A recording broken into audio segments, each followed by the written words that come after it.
And for more on this, we're now being joined by Ömer Özgel Zilçik from Ankara, Turkey. He is a non-resident fellow for the Syria project in the Atlantic Council's Middle East programs, as well as an analyst for Turkish foreign policy and Syrian civil war. Welcome to WION, Mr. Özgel Zilçik. Thanks for having me. Now, first up, how are the latest developments being viewed in Turkey, with Turkish President Recep Tayyip Erdogan clearly saying that this is a new reality in Syria, and also talk to us about what does Turkey gain from the rebel offensive in Syria? So first of all, let's make this very clear. Every state in the world has abandoned this desire of the Syrian people, the Syrian rebels, except for Turkey.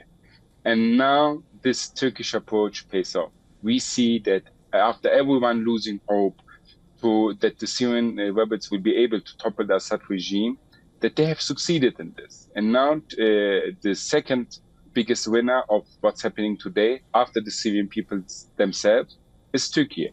And Turkey has emancipated itself to be the most influential foreign actor in Syria as of now. Turkey has a huge leverage over the Syrian rebels and the Syrian opposition, and Turkey will use this leverage to help the Syrians to have a more smooth transition into the new era and to avoid potential new security chaos or potential new crises.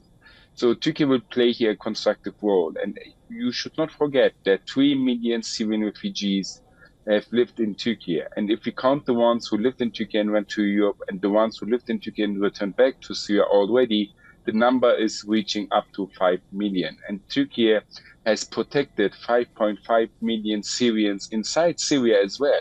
So approximately half of the Syrians have been protected by Turkey throughout this conflict. And now Turkey is hoping that its interests will be fulfilled. What are these interests of Turkey? First of all, Turkey strongly believes that any government in Syria that is representative of the Syrian people is the best government Turkey can hope for. Secondly, Turkey wants to crush the terrorism threat emanating from Syria. Now there's a real hope for that, and we have seen that the national security of Turkey will be advanced and progressed after today. Lastly, and also very importantly, Turkey wants the Syrian refugees to go back to their homes, to be able to return to their countries. Now, Syrian refugees can return. The way is open, and we will probably see soon a huge return of Syrian refugees, even probably so much that the Turks will begin saying, hey, can you not stay? We need you. You are good people. Right. Can you stay? And there will be a desire to even probably prevent for all Syrians from going back, because these are good people that also Turkey needs. And Mr. Özgel Zilçik, the Syrian you spoke about the transition process which will take place now in Syria. The Syrian Prime Minister has said that they are ready to cooperate with any leadership that the people choose. Meanwhile, the rebels have said that they will leave the institutions unharmed. At this point of time, do you think that a diplomatic dialogue is a possibility in Syria? So what's happening now is that the Assad regime, even though has crushed this country, has made the right choice in the last day, in the last hours.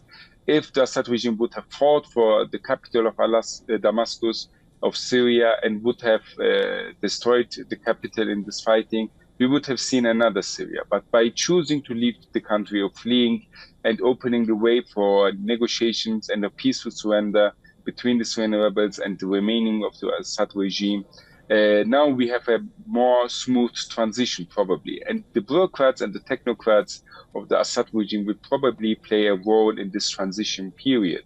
So by surrendering peacefully, there is now a bigger hope for Syria to end this conflict peacefully and to do not have a spillover, to not have acts of revenge. And especially the Alawite minority in the coastal region of Syria who supported the Assad regime to the last day now have a more secure position with the peaceful surrender. And I can expect that the Syrian rebels will coordinate with the technocrats and bureaucrats of the Assad regime to make this transition as smooth as possible, because they need their capabilities to run a state. Even though the Syrian rebels have shown their capabilities, even though they have the institutions, it's always good to have some technocrats and bureaucrats who knows how things run and who can help in the transition period.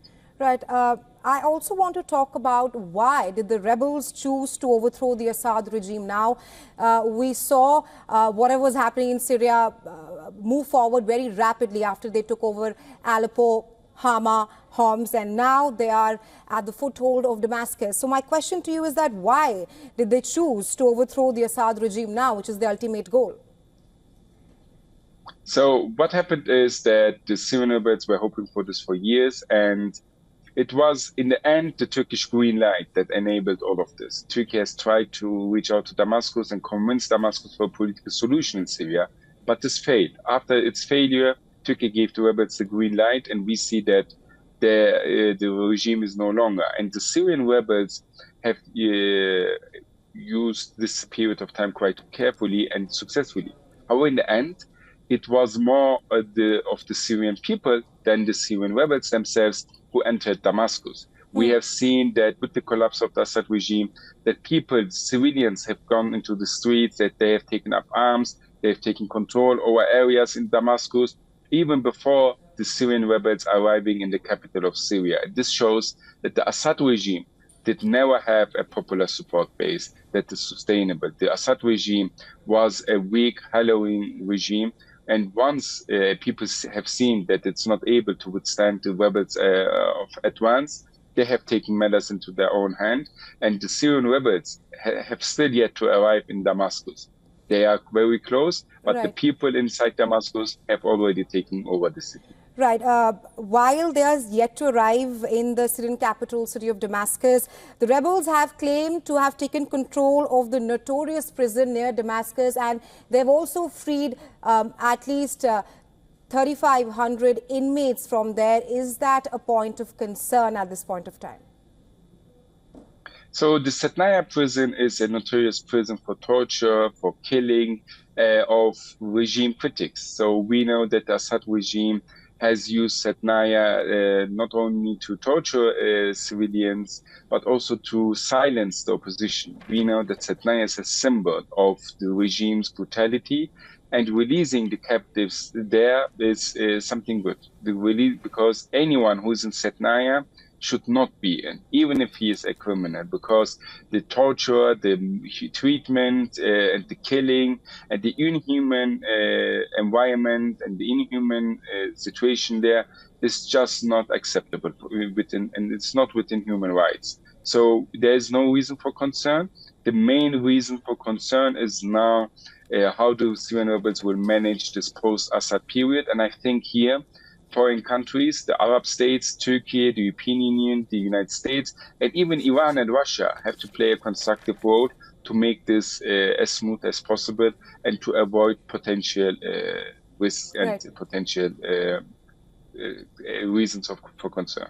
Right, Mr. Oskil Zelchek, the governance of Syria is a point of concern right now, but thank you so much for joining us on WION with your insights on this story.